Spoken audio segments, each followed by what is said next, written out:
All right. Well, Morning. BJ, I'm gonna let you do a little bit of the talking because I'm doing a few things in the background here. But I'm glad to see you. I'm glad you're able to be here today because you've set us up for a fun day. Yeah, this will be fun. We have the first of two sessions today, and from this coach's high school, we have the third most famous person from her high school behind Judy Garland and musician Frank Zappa. We have we have Deitre Collins-Parker on with us this morning. Good morning, Deitre. Good morning. I can't believe I ranked so highly. My goodness. That's quite a trio. Uh, It's an odd trio. Yeah, thanks for coming on. We've got a ton of things to pepper you about. We know that you've got a really big announcement, which we'll get into in just a little bit. Which but that I assume that's going to take up a good portion of our discussion. But the thing we ask everybody when they come on is, how did you first get involved in volleyball, and where did that kind of take you a little bit? Wow. My story is actually kind of unique in that I grew up in Lancaster, California, which is about 80 miles northeast of LA in the desert. Volleyball was still pretty new to the area. There were no clubs, and I didn't even know about volleyball, honestly, until I got to high school. I knew a little bit because some friends played in junior high, but I really just never was a sport that I was considered. And partly because I would say it wasn't a sport that a lot of minorities were playing at the time, so it wasn't something that was introduced to me. When I got to high school, I'd actually taken tennis lessons and was going to try out for the tennis team my freshman year. I just knew I had to do something during that time because PE was not an option that I wanted to go in. And my basketball friends were playing volleyball. And I went to the tennis tryout, and then I was encouraged to come to the volleyball tryout, and I made the freshman team, which means that I wasn't any good at all. So they put me on because I was tall and I could stand there, which is basically what I did my freshman year. And then my sophomore year, I got asked to come try out for this club that doesn't exist. It was run by Debbie Green's dad, Don Oh, Green, and it was called ANVA, which stood for American National Volleyball Association. And I feel like it ultimately was an experiment. We tried out, and the only thing we did in tryouts was measure how quick we were, our speed, basically our athleticism. I mean, we did like touches and whatever, and they picked a team, and then they brought Toshi Yoshida, who obviously wow. eventually became the Olympic coach. They brought Toshi over, and we trained Japanese style. This was after my sophomore year, so I would drive to LA and practice after basketball and track because I was still doing high school sports. And then in the summer, they put us up in a hotel and we would live there all summer. And literally, we trained 5 days a week. And on day 6, Toshi would take me in the gym and I would hit for an hour and a half. So I got real intensive training for a year and a half, and that was my interest. So I went from freshman volleyball to JV.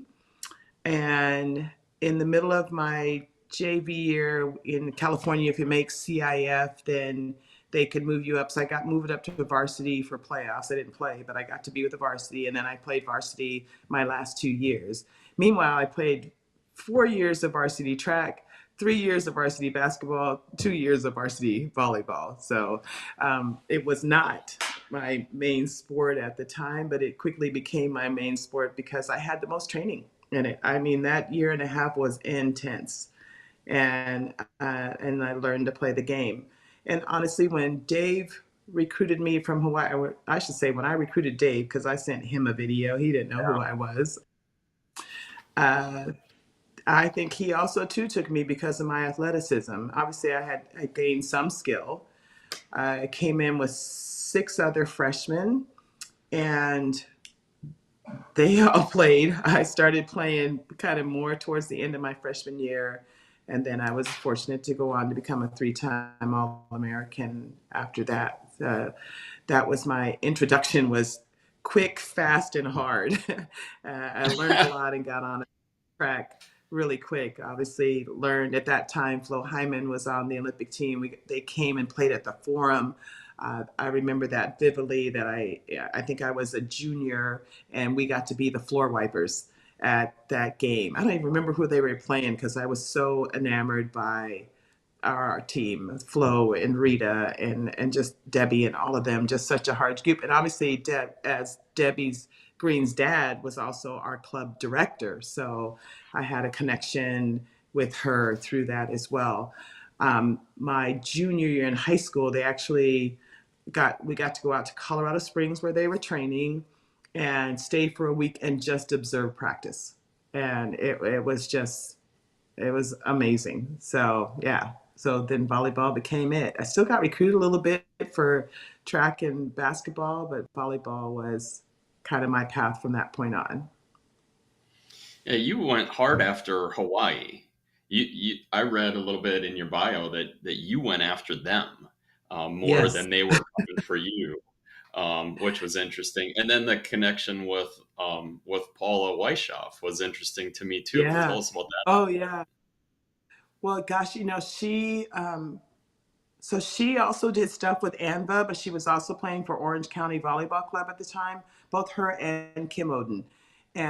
But Paula was always the upper team. I mean, she is one of the most talented volleyball players that I want to, let me take that back. Most talented athletes.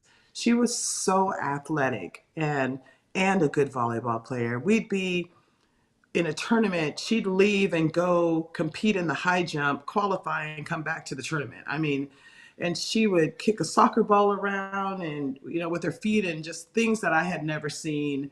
I just thought that she was the most amazing athlete. And she was so, if you were from Orange County, you knew volleyball. I wasn't from Orange County, so I knew nothing. I was just athlete out here in the middle of the desert. So Paul and I are the same age. She was, like I said, way further advanced than I was in the game. I remember Dave saying, well, if Paula doesn't come, maybe we can take a chance on you. The basketball coaches told me that he brought over my tape to them and said, what do you think about this girl? Do you think I should take her? She's kind of raw.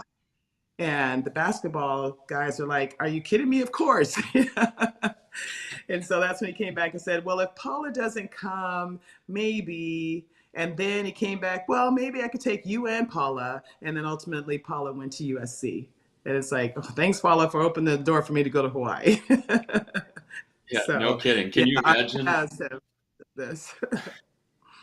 You're a longtime college coach. Can you imagine recruiting a player that's eventually going to be a two-time player of the year and not sure if you want to pick her up?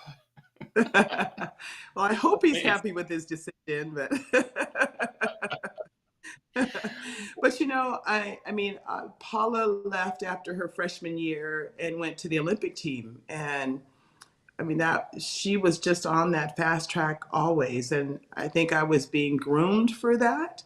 And actually, I played for Chuck Irby the last bit of my high school senior year because Toshi went back to Japan, and USC was probably the path that he expected me to go on. And I kind of pivoted and went to Hawaii instead, which was just a better fit for me. And yeah, so many times, I guess Paul and I could have been teammates, and then ultimately we met up again on the national team. Yeah, yeah.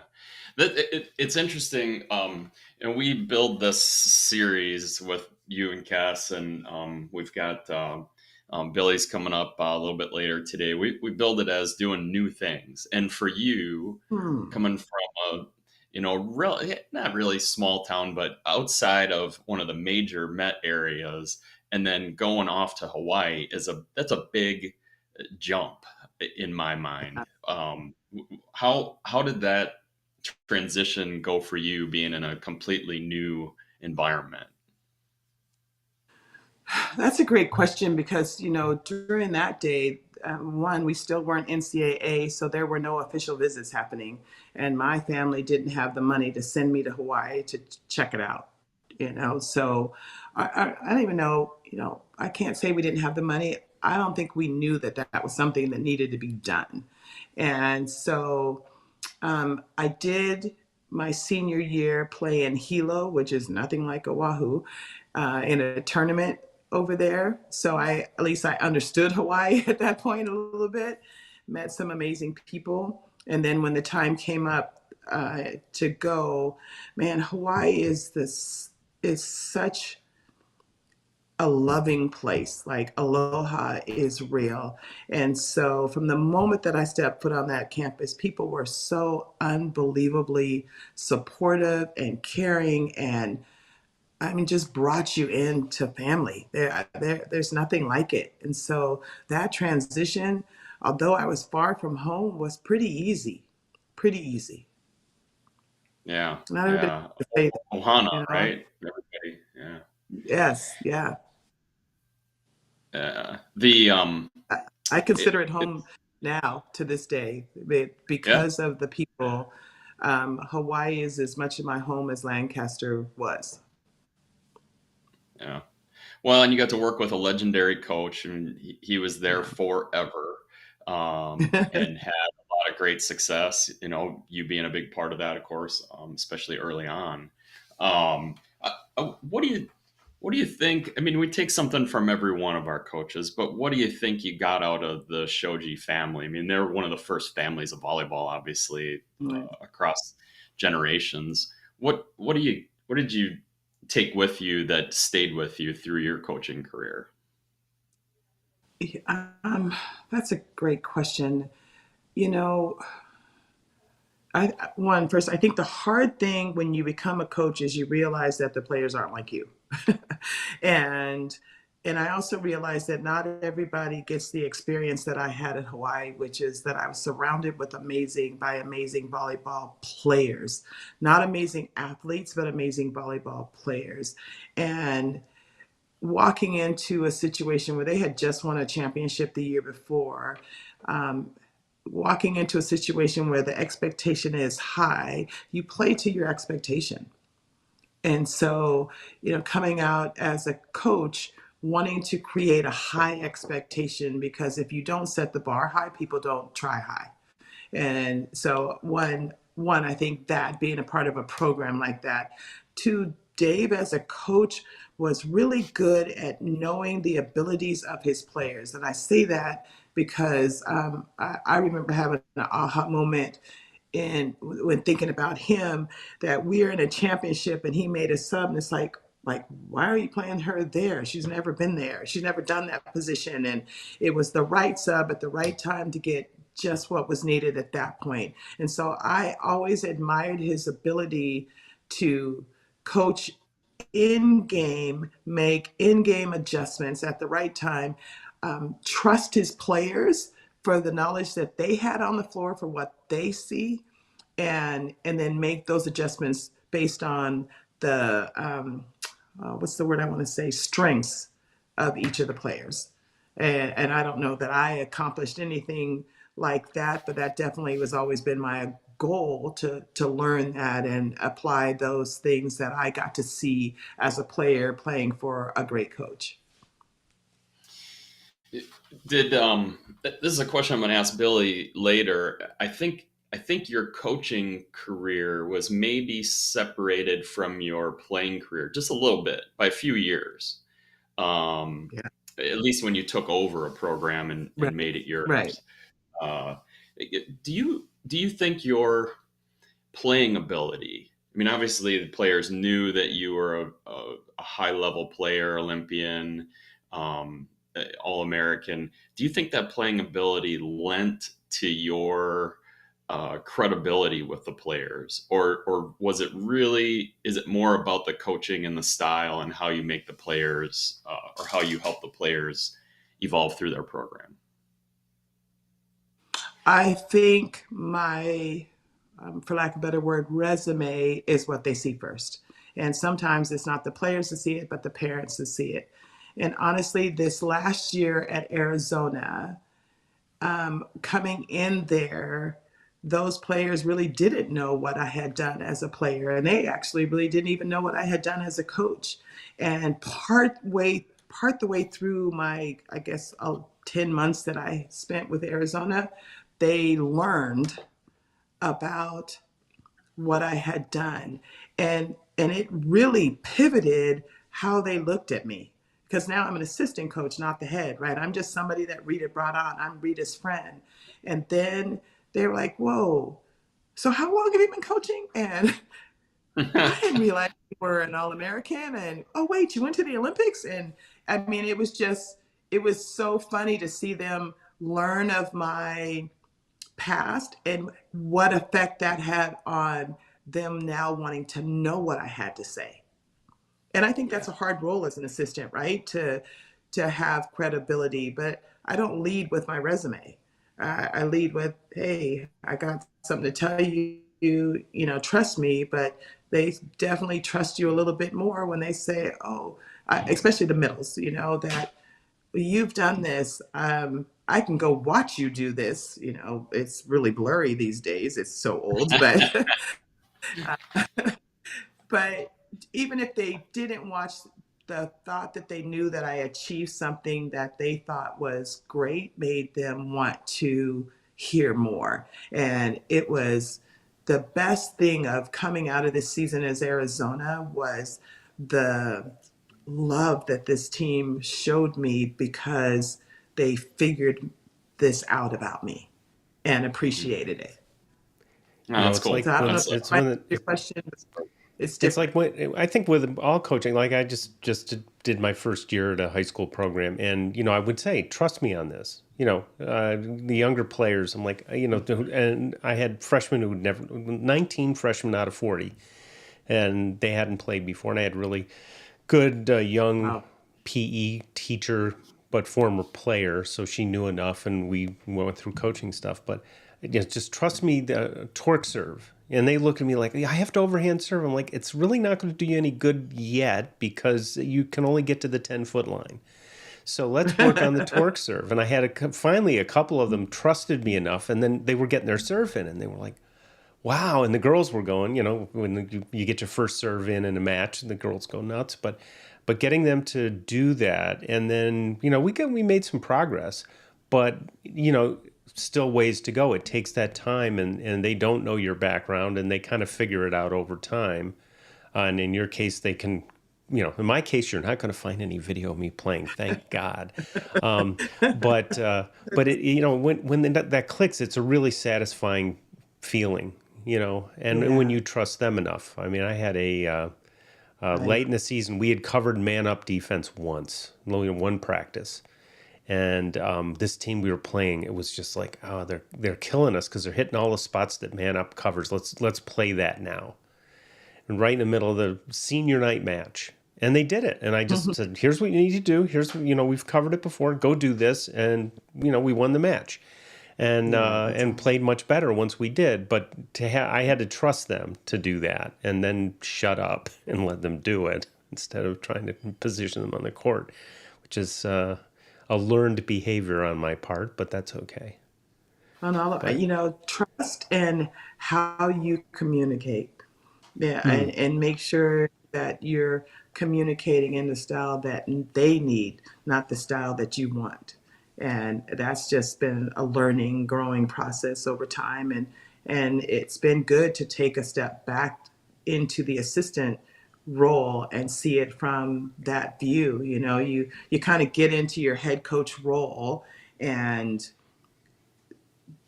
feel like you have to have all the answers. And then you go back into assistant role and you're kind of on the outside looking in and you're able to take the time to figure out what's going to work.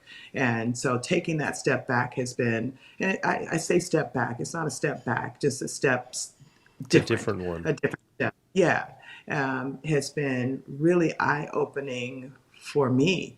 And, if I go back to being a head coach again, I pray that the things that I continue to learn as an assistant carries over better.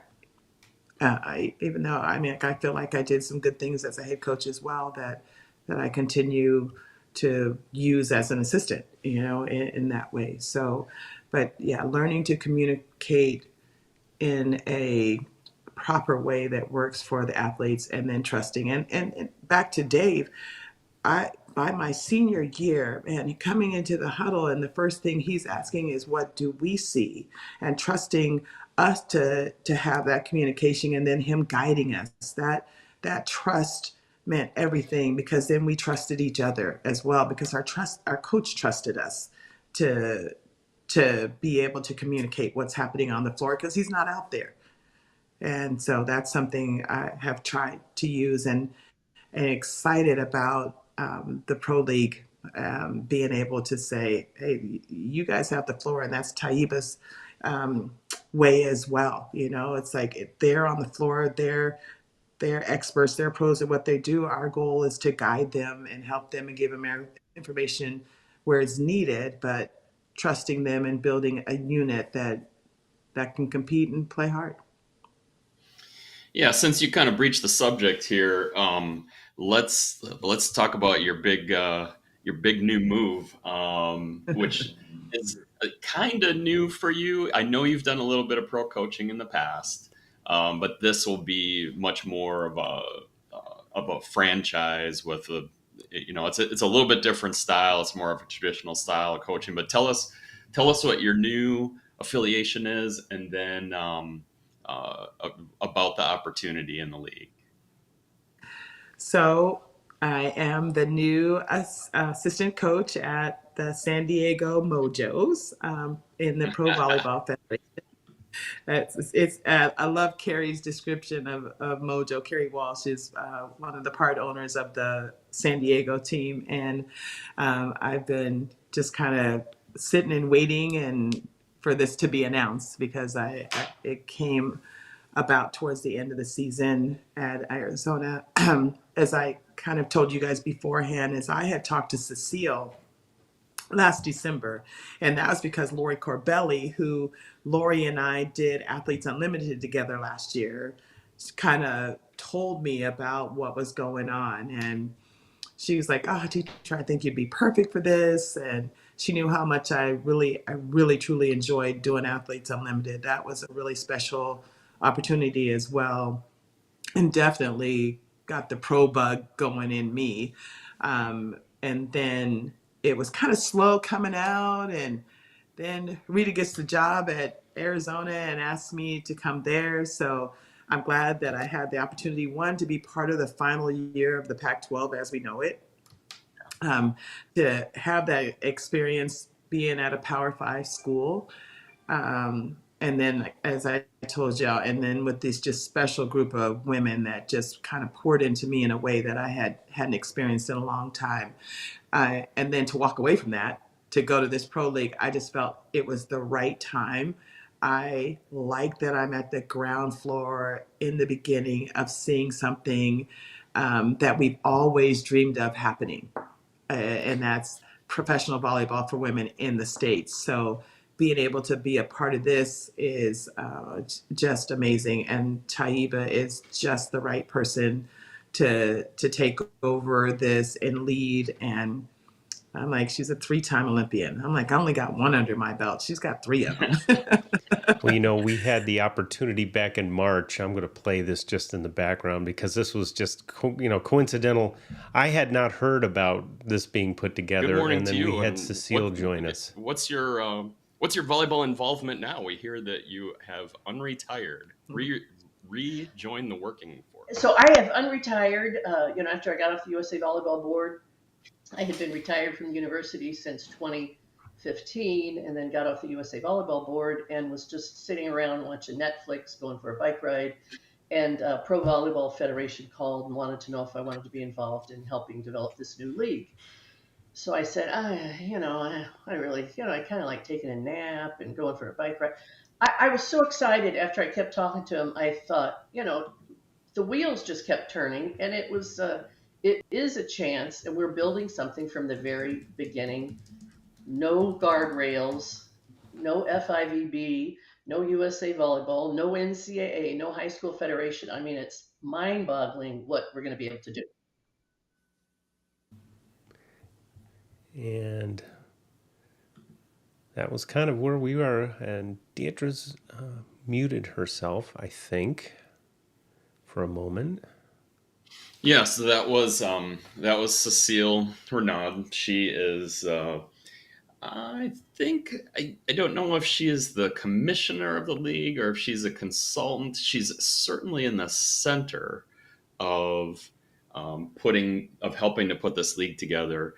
The fact that they could build their own rule set and select the things that they wanted to do is a unique experience. I think it's once in a lifetime for Cecile and for Deitre to be able to do all of that.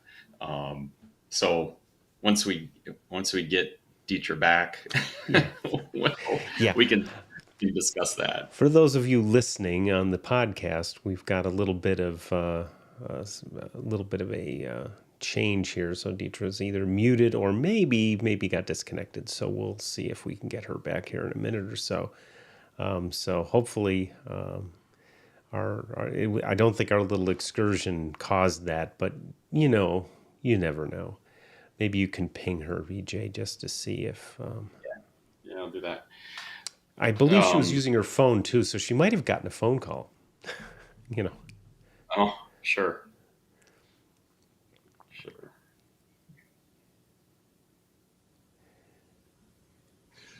That's. Oh. Here she comes. Can you see? Oh, good. Yep, we can hear you. Can't see you just yet. Can you see me? Now I can. Yep, let's get you back in I here. see myself now. There you are. There we go. I don't know what happened. So sorry. It just We thought you might have gotten a phone rang call. and cut it off. Ah, that's what happened. I Okay. did, but I put my iPad. Oh, yeah. Well, It cut me off. So sorry about that. not a problem. No, that's all right. So we watched that little clip with Cecile just talking about how you get to start this league in the way that you want to, which is unique. It's a great experience, and I think that you guys, particularly San Diego and Taiba, have made a good choice in having you there. This is not your first time building something from nothing. And that's where we first met. You came out to do a clinic with Kessel. I think it was 1995 because Yeah. it was right before you were going to start from scratch the program at UNLV. Now we had a couple of months ago, we had Ray Lewis on. I don't know if you know Ray or not, but he's done what you've done twice. He started a program at one of the HBCs. I'm forgetting the name. And then he also... Central State. And then he went from there to Quinnipiac to start from scratch a program. But you're the person that should always get a phone call when this happens. You did it at UNLV once upon a time. Oh, tell us about that. I mean, how does that come about, and what do you do to start when you have nothing? Gosh, it's so interesting that you bring that up because the one thing I said about Hawaii is that I stepped into a situation where there was an expectation. There was a history, a culture of already being successful. And the hardest part about any program, whether starting from scratch or maybe taking a job where the program hasn't won, the hardest thing to do is build culture. And because culture is what wins, obviously talent, I would say talent and culture wins. So learning how to get the right people to commit to take a chance on you, because it's about taking a chance with something that hasn't been proven. And that's kind of where we are with this, right? Something that hasn't been proven. However, I think with Taiba, again, a three-time Olympian, heading it up, extensive work with USA Volleyball. She has a relationship with a lot of the top players already because whether coaching a collegiate national team or a junior national team, uh, her name is in their forefront. They know who they are, who she is. Excuse me. For me, you got to Google me because you just don't know me by hearing my name. So, but I hope to collaborate with Taiba and use my head coaching experience of starting and coming up and her experience of being with high level athletes, that together we can put something on the table that is attractive to people, and then we get to be in the finest city in America. Now that to me is all just a recipe for success. We get to ask you to come play for the two Olympians that are coaching, at this level, and the two that have played professionally overseas and know what it's like to have to leave, and what an exciting opportunity to stay and play in front of your family. And I like what Taipa says, that she wants to do pro volleyball different, meaning that you're just not over here just a number making some money. If you don't win enough games, you're getting cut and sitting back home, or they're bringing somebody in. We're trying to start by building a culture, by getting the right people that want to fit into this team that we want to build, versus just having an athlete, a good athlete, come in and you're the franchise player and hey, it's all on you. It'll be about the team with us. And I think the biggest part of building a new program is having a solid foundation and having a direction and sticking with it. You can get lost into so many other things, and obviously we want to win championships. We want to get the best players that we can to win championships, but they have to fit what we're trying to do. And I think that might be different than others. I don't know. I don't know what other people are doing. I can only speak on what Taiba and I have talked about and why I believe in her vision. Well, she's studied with as a national team player. She studied with some real culture builders. So I think Right. Yeah. you know, I mean, some of the best in the business at building culture. She got a great education in that. With your ability to build from nothing, and also your head coaching experience, I think it's going to be interesting to see how the teams are all different under the same rule set, and I hope you're right in that the culture is what's going to carry the weight for these teams. My question about pro: I've worked with a couple of players who were playing pro or who eventually played pro. Um, do you find it less coaching, as in less teaching, but more about management at the pro level? I mean, they know so much; they're so good already. What? How does it change? I mean, I think your ability, and right now I'm going off of my time with Athletes Unlimited, because when I first went in there, the first thing I learned is that, okay, they're player led teams, right? The captains kind of decide everything that happens, and the captain decides how much they want to use the coach. In fact, they changed the name for coach to facilitator because they wanted it to be known that it was the captains that drive the ship.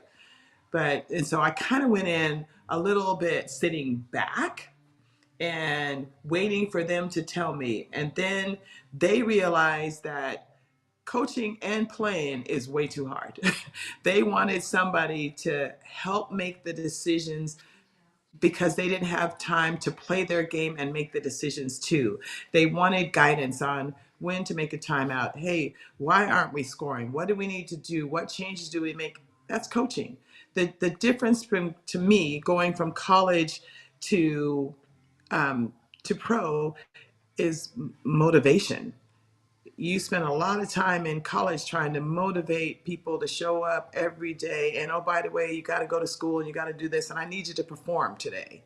And they may or may not. You come to pro, you choosing to be on a professional team. This is your job. This is what you love, more importantly than it being your job. You're here because you love the sport and you have this opportunity to make money. My goal is to help guide you to the success that you want. And that may be there's some tweaks over here technically that I can help you make. There may be some just technical help that I can give you. It's like, hey, you keep swinging this way. They're dropping in, they're coming in. Hey, line shot is open, but you need a no look line. You can't show it early. Helping them kind of continue to grow their game, because there's no point that you get to there's not something to learn and more opportunities to grow. So that's where a coach steps in, right? To help you to continue to grow, and we can learn from each other, and they can learn from each other. And so I think it becomes more collaborative, but you're there to guide. Yeah, that's how it felt to me too. We had a pro come into our gym at UW Green Bay. I'm sure you know Ronica Stone. Mm. She came. She was in between seasons, pro seasons, working out, needed a place to work out. Was She's a in Green Bay mojo, for by the other way. reasons, of course, but She's she's our what? franchise player. She's our franchise player at Oh, Sandy. that's awesome. Yeah, cool.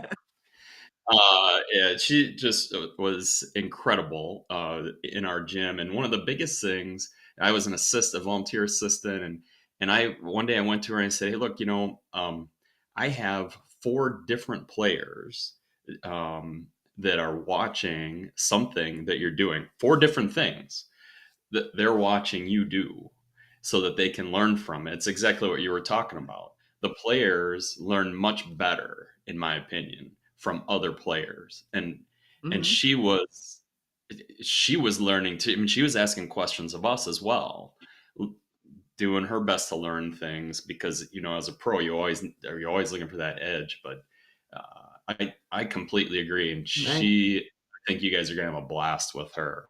Um, what an incredible coincidence! That's Yeah. cool. Yeah, Yeah, we've that's had a it's few of those interesting that this that's the week. player. Yeah. It, Coincidences. it, Oh yeah. Yeah. Nice. yeah, we Well, we had we just a couple we weeks were lining ago. you up before we knew your announcement, and BJ was like, Right. "I can't tell."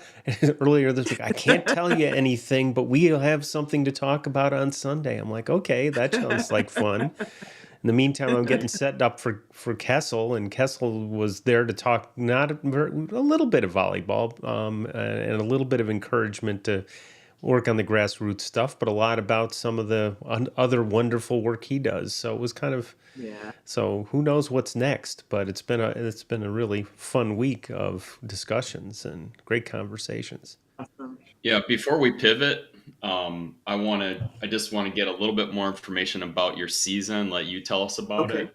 Uh, when's the season starting? When can we start looking at rosters and start watching some high level volleyball in the states? So I think every team right now has a roster of 14. And I'm going to back up just a little. I think the hard part for this season is the timing of teams being named. So the first one was Michigan, and then Omaha. They're in February starting to build their teams. Taiba gets announced in June and trying to fill the team. So I think it'll be interesting to see how all of that plays out this year. Now we have a draft coming up December 11th, so we'll be able to draft 5 college players on each team, and then we're actually able to build our team to 22 to train starting January 10th. I think the players report the 8th, and have some testing and physicals the 8th and 9th. We are in the gym the 10th. And then we've got to cut down to 14 and 21 days. And our first match is February 1st. Now, there are a few teams, I think everybody but us in Vegas actually start playing the week before, like January 24th, 25th in there. So you'll see full rosters, not until almost game time as far as that, because we're still just building, and still figuring so much out. I mean, like Cecile said, this is grassroots. They're still every day tweaking and building on what this is going to look like. Just whether the rules, we just got a ball from Franklin and it's a little bit different. And, they're creating the identity that they want to be as this pro league. And so, yeah, I'm like, I learn something new every day. I'm like, okay, so what happens if this, and if somebody doesn't make your 14, are they on your practice squad? And when somebody gets injured, like all of that is just still evolving. So much is evolving. So first matches are the last week of January. Our first match is Atlanta on February 1st or 2nd. Sorry, I'm forgetting an exact day, but that's when we play. So we start out on the road with Atlanta and Omaha. All I know is that Cecile's going to insist on no more than 2 minutes for a review. She was Oh, adamant did she about say that. Oh, yeah, big time. She's like, if you can't see it in 2 minutes, we're not going to wait for it. I'm like, okay. Oh, yeah. Well, obviously one of the biggest fights volleyball has had over the years is how to be television friendly, right? That all of our scoring, everything that we have, all the changes that have made in the sport have all been about becoming television friendly. And we're seeing so much volleyball on TV as a new league coming in here, we've got to be attractive as well. So I get what she's saying. However, man, the number of reviews we're saying, okay, if we're only getting 2 minutes, ref, y'all got to get right. You got to get it right the first time. Let's not need to review because the call's right. That's so I don't know, but we've got to put on a good product. We've got to be user friendly. We got to have people in the stands. So I think You they're may be doing the everything first. You may be the first league with AI referees. Can't make a mistake. I'm frozen with my mouth open. Yikes.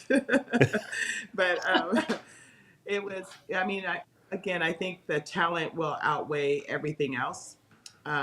It is so fun to just see this level of athlete compete day in and day out. And I think I think the public is ready for volleyball, high level volleyball to show every day because we're seeing high level college volleyball all the time. And people are tuning in. And that is a huge blessing that makes this timing right. Just when you're getting over the high of having college season, hey, you get to tune in and watch pro volleyball. Those players that you fell in love with are staying here in the States and you get to see them. Yeah, that's going to be the incredible part of it. I want to turn a little bit and talk about before the show. You mentioned when you were coming in, it was tough for young Black girls or women to get into our sport. It just wasn't happening. I know you were, or maybe still are, on the minority coaches committee with ABCA and had chaired that committee for a little bit. In my work with our region, we had a standing committee where we were looking at opportunities for young, mostly women of color, girls of color. I felt like we did a lot of talking and didn't often get the results that we wanted. So I wonder, I mean, you were on the committee and you having lived this, are we getting somewhere to a place? Are we getting to a place where we're capturing the athletes that we want to catch and the people that we want to catch, or is it still tipped against people getting into our sport? I don't, I mean, I think you have the opportunity to get in. I think now where we miss is the one that can't afford it. It's like club is costing so much, and we know that that's the biggest springboard into a scholarship is going through club. So I don't know that it's necessarily because of race as much as it's because it's economics. In my day, it was race only because we didn't see anybody doing it. It's not that I it's not like somebody shut the door and didn't let me in because I was Black. I just didn't know that that was a door I needed to knock on. And so when I became the minority coaches rep, I just wanted it. I wanted the opportunity for people who look like me to see that it's an option. And especially as coaching, now that's a place where I really didn't see any. I was fortunate at Hawaii to have an athletic director that was a minority Black woman. Um, and that was rare. She had to be one of the few Division One. At that time, the athletic departments were split between men and women, so she was the women's athletic director at the time, and so I had a role model there. But I definitely didn't see him coaching. So I never honestly really considered coaching as a viable option for myself. And Bill Walton at the University of Houston, who gave me my first job, I was playing professionally overseas. I'd come home. I had a boyfriend that lived in Houston, and so I'd come home to Houston and work his camps. And he promised me that when I finished playing, that he would give me a job, and he kept his word. And that's the only reason I got into coaching, because I didn't know that it was something. It just was not something that you even could conceive in your mind that that would be a step you could take. Yeah, and that's partially the reason I ask is selfish. I'm in a school where we're about half Black and brown, Latina. We have a big Mm, Hmong population as well. wow. So just you know, for us, and as I look around the school, and you've been to Wisconsin, as you look around, most of the people that are in positions of authority, we're not given a good example to our minority students. We just aren't.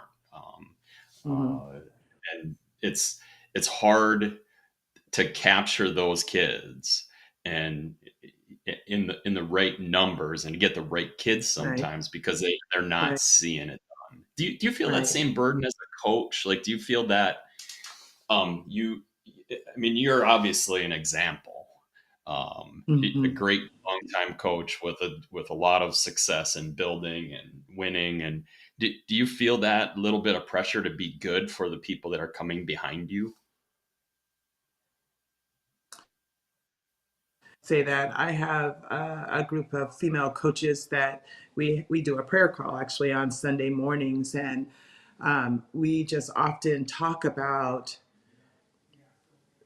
the need to succeed, because we definitely feel like if we don't succeed, that the next person is not necessarily going to be looked at, you know what I mean? Or maybe they took an experiment and hired you as a minority coach, but you feel the weight of representing all minority coaches, because what happens if I don't?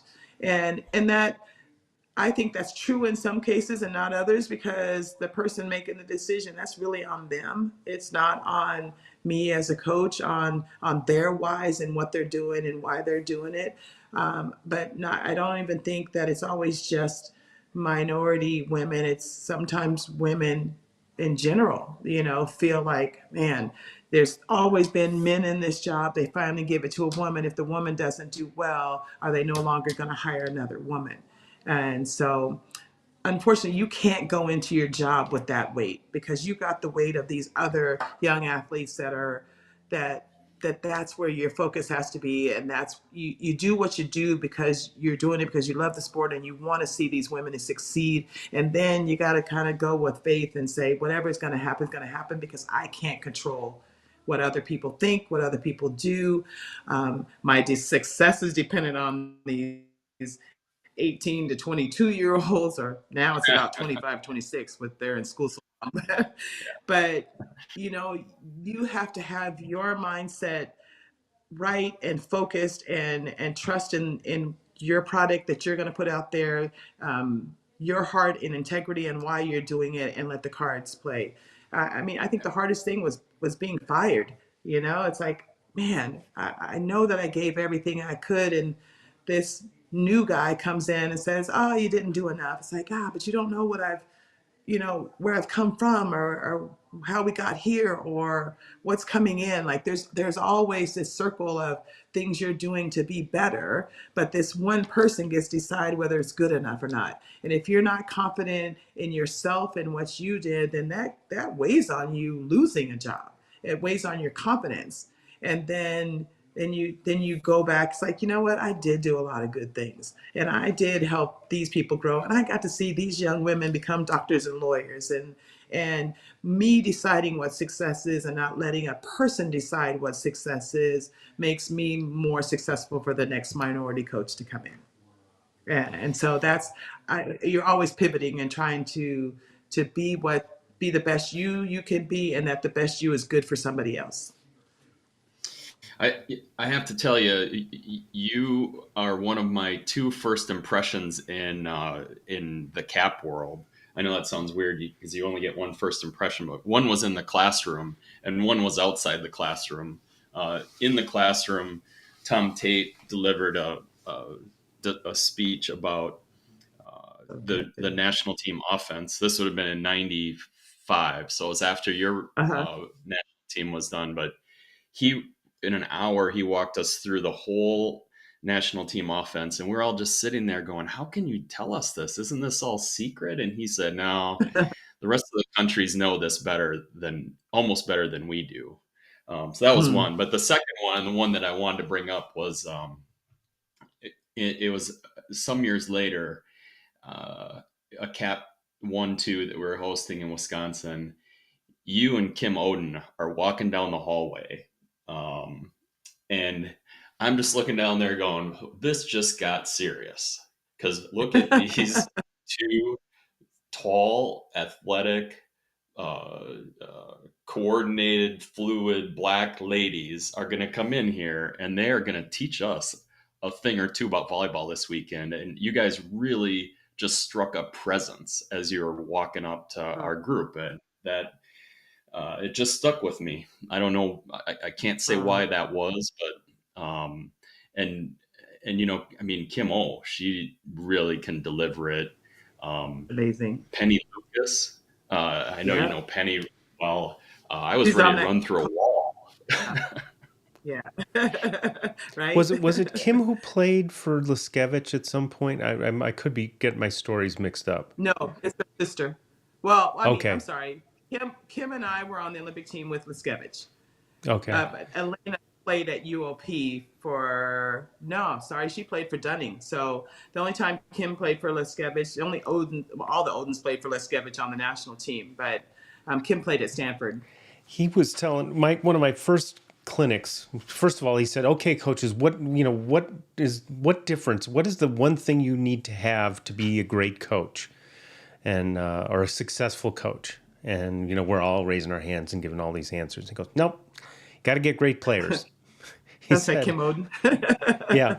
So, well, and then he told a story, and I'm pretty sure it was about Kim. He said, yeah, and we talk about blocking footwork and all of that. And I was working, and I believe it was with Kim. He said, I was working with Kim, and she just looked at me and said, "Coach, am I blocking the ball?"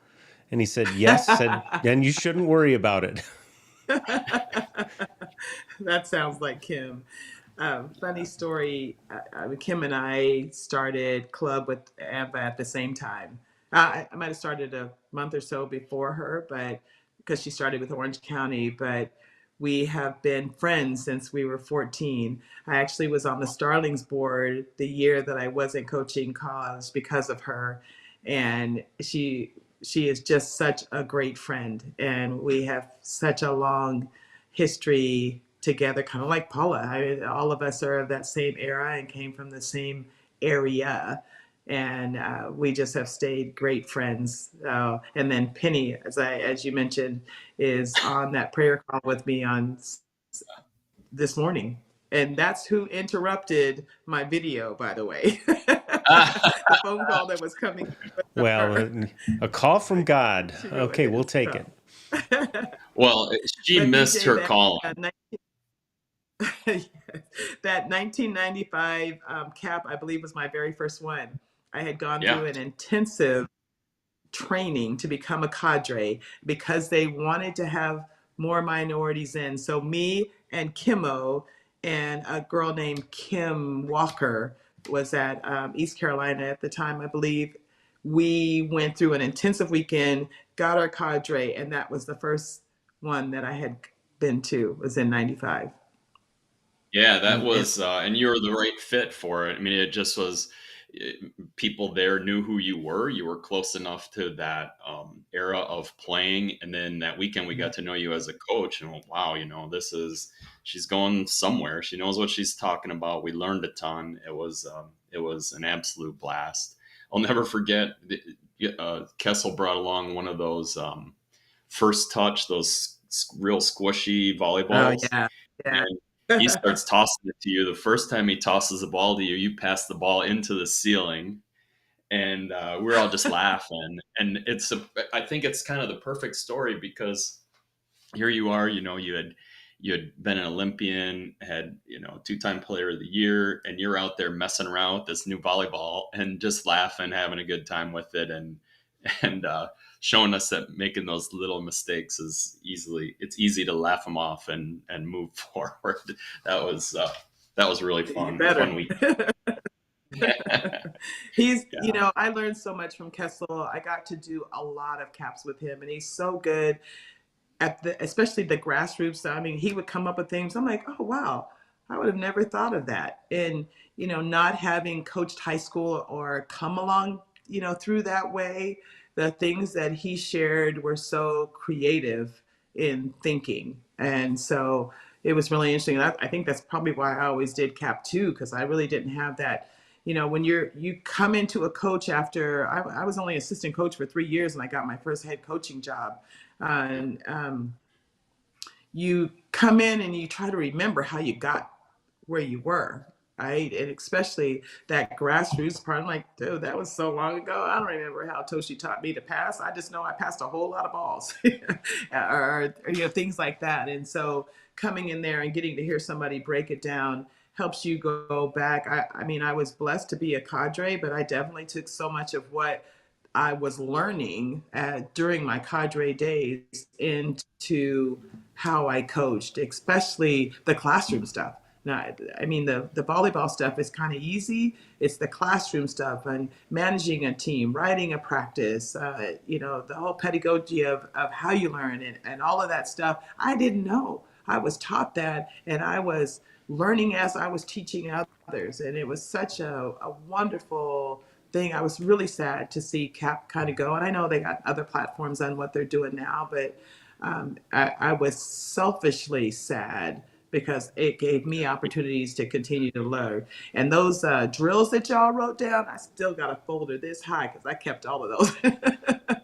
Yeah. It just It's was, funny because it was a it's great funny the fun. evolution of that, because it kind of started off as get this book of them, and then lately it's been pick three or five maybe, Right, and so it's just interesting to watch the evolution of how to coach. And then right. the thing I've seen a lot is the college player, highly competitive college player, comes out and coaches high school for the first time, Oh, and they struggle because they're so used to a different level of commitment yeah, and yeah. desire because of the environment they're in. And I'd say, well, a pretty good percentage of them, if they really need to survive their first 2 or 3 seasons and not get fired for being too hard on the kids. And if they do, then they do great because they do have that experience. But it's Right. tough. It's tough to make that transition. I think that's the toughest one I've seen over the years, is that brand new, expectation of a level that in many, it Right. depends on the program. You bring them into a Class A program, great. But having spent my last 6 years in Title I, no club player kind of environment, it's a different game. It is. It is. It's interesting because I always feel like the biggest change from high school to college and college to the national team slash pro, because I think they're equal, is your ability to focus. And as somebody who focused to get to that level, to come back to a level where you got kids that can only pay attention for 10 minutes at a time, you don't know that. because you had got to this level of focus. The skill's the same. You can break down the skill. I can teach you how to pass, but I can't teach you how to stay in it long enough for you to improve. And those are special skills. So I admire club coaches, high school coaches, what you do, because it's so much more than volleyball. So much more. Steve, we're up against our hour here, so just being Wow. respectful of time for you and me and Deitre this morning, since we have another call coming up, and we're going to let her go back and get back together with her set of coaches that she's skipping her meeting with. Throw Um, a little prayer in Ours there was for at us. 5 a.m. Done. okay, all right, good, Okay, good, thank you. good, good. It just thank you for coming on. I certainly will be watching closely as you build this professional team, and looking forward to seeing you guys on TV and how the team plays. And it's neat that we have just a little bit of a connection there on your team. So I will be a Mojo fan this Yeah. upcoming season. And if we get you back here, I might go Thank you selfish so and much ask for you to tell us about the Cornell years. But thanks for being with us. Oh, I really appreciate that you guys do this. Thank you for thinking of me to have me on as a guest. It means a lot, and the timing couldn't have been more perfect. I am so excited to talk about the Mojos. I know we were originally going to talk about coaching at the Power Five, and as I said, I'm grateful for that experience. But coaching is coaching, and that's what I walked away with from that. Coaching is coaching, and now I get to go do it without the school aspect, basically. That's cool. Well, wish you all the best there. It's going to be Thank you fun. so much. Good luck to you Thanks, guys with Deitre. this ongoing. Take care.